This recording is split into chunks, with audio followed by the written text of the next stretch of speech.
I quit crap all the time. I mean, spectacularly quit crap. Let me give you a couple of examples that have happened from the last year or so. After I got laid off in 2024 and I couldn't get a single interview, I thought to myself, fine, maybe my future is in foot modeling. Yes, I tried to monetize my toes as a chonky, silver-haired 50-something. I bought toe rings, I bought anklets, I was Googling sexy foot poses. I got socks where you could kind of see through it to create little toe windows. I spent a couple of $100 trying to make my feet flirt with strangers, and I think maybe I made $40 before I quit. My feet retired early. You could say they walked off the job. Then I tried Uber. Oh, I didn't give it a shot. Oh no, I launched a transportation empire.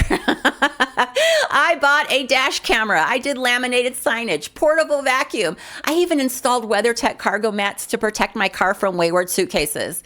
And then I realized that I was making like 12 cents an hour while trying to white knuckle my sanity and pray that nobody barfed in my car. So yeah, I quit. I quit hard. Then there was the Art Booth, one of those handmade co-op stores where everyone sells whimsy. I bought shelving, mini clothespins, branded price tags. I made signage and got my business cards. My husband built me this really cool display to show my wares. Nothing says thriving artist like asking your husband to build a miniature shrine to your unemployment. And there I was driving across town to fluff my little booth like a deranged shopkeeper, making 0 sales. So I quit. I locked the doors on my imaginary empire. Now, I don't quit because I'm flaky or unmotivated. I quit because I refuse to live on autopilot. There's a difference. One is escape, the other is evolution. Hey there, I'm Sheila. I am not here as a coach or a guru. I am just an old lady who shares her lived experience. If you came here for a 5-step plan, it's the wrong channel.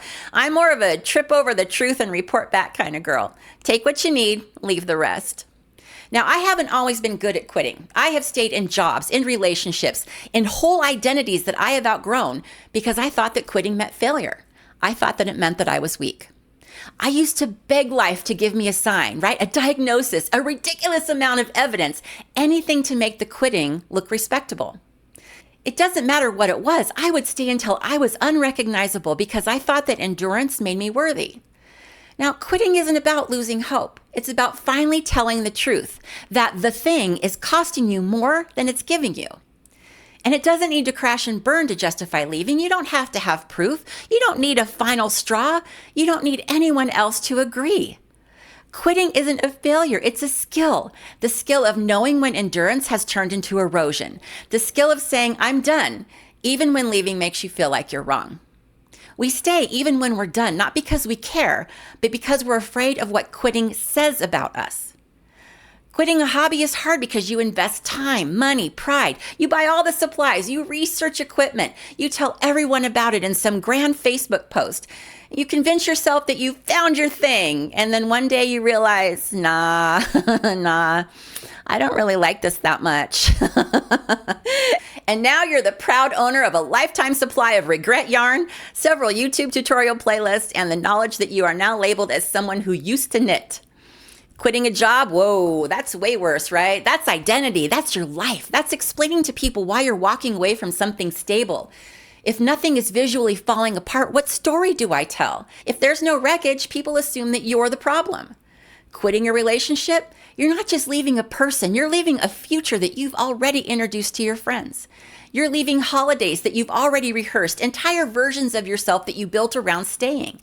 Because how do you admit that you stayed out of fear, not love?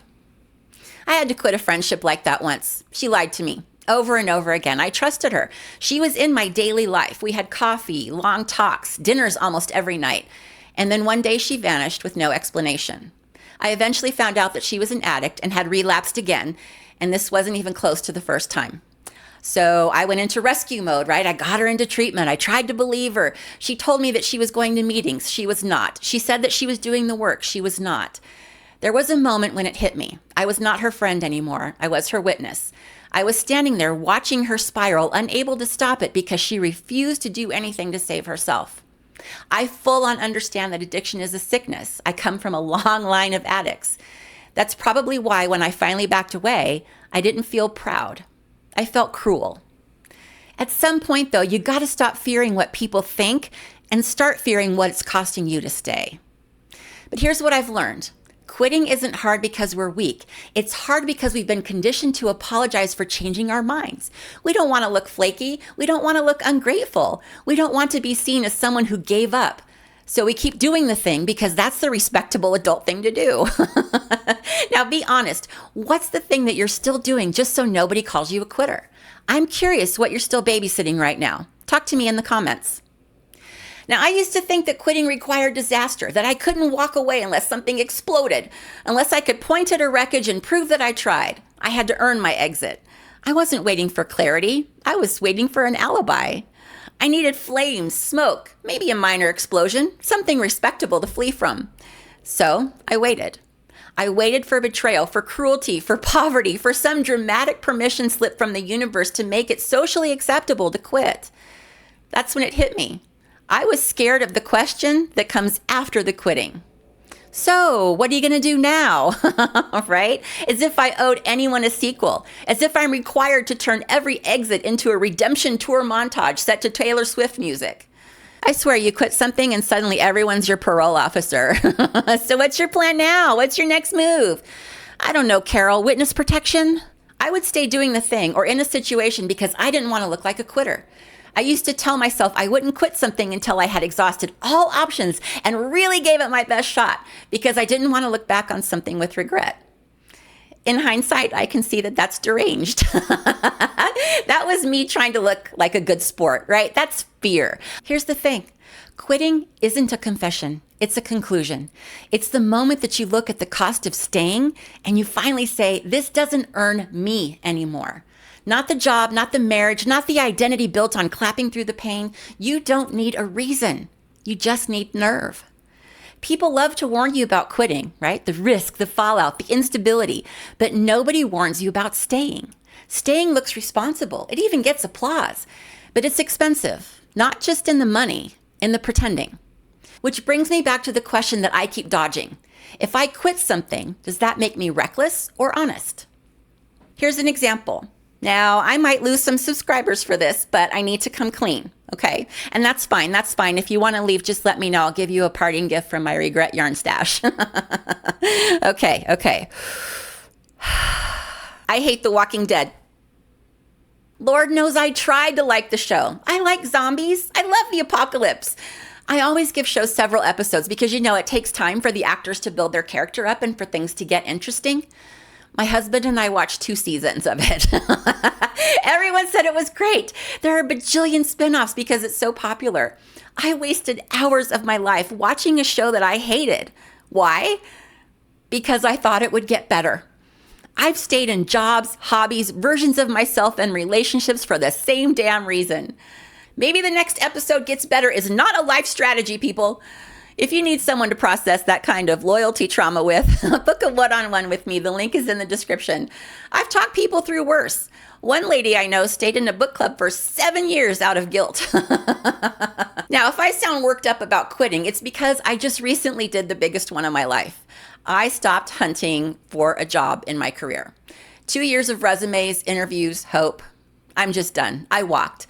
And now I'm stuck answering the question that I've avoided the whole time. If I'm not what I do, then who the hell am I? What are people going to think of me if I don't have that career anymore? The second that you walk away from something that people recognize, a title, a marriage, a show, a dream that you once announced, they want proof. They want a villain, smoke, something that they can point to and go, that's why. God forbid you just change your mind or it's just not your taste. The horror! Here's the thing. Endurance gets mistaken for strength, but half the time it's just secrecy. You hide how done you are because the moment that you admit it, people start their investigation. Are you okay? Are you sure? Have you really tried? I don't know, Crystal. How many seasons of disappointment count as really trying? I've stayed in jobs that praised my endurance while they killed me. I've stayed in relationships because I didn't want to reintroduce myself to the world as someone who failed. I've stayed inside of versions of myself that I outgrew because I didn't want to disappoint people who liked the old bottle. Sheila 1.0, people pleaser pro with the high performance fantasy pack. Dude, that bitch is dead. Let her rest. People will call it giving up. You know what? Let them. Let them. I personally think that people are just afraid that you'll find peace without their permission. Because if you can walk away from something that they're still trapped in, that means freedom was always an option. And that's unforgivable. The scariest part of quitting is not uncertainty or the unknown. It's honesty. It's standing in front of something in your own life and admitting, I don't want this anymore, without needing to justify it with a tragedy. The real skill isn't leaving, it's admitting that you're done. We were taught that quitting makes you weak, that strong people push through it, stick it out, finish what you start. Basically, if you leave anything early, you're reckless, irresponsible, a human red flag. Winners never quit and quitters flip burgers. Honestly, that's just really rude to burgers. Burgers are delicious. Apparently, the only respectable way to exit something is with a funeral or a lawsuit. But here's the thing. Staying is easy. Staying gives you a script. Quitting forces you to speak for yourself. And nothing terrifies the status quo more than you going off script. Anyone can stay. Staying lets you hide in plain sight. Staying gets you points. People know how to praise that, right? She's so dedicated. She just never gives up.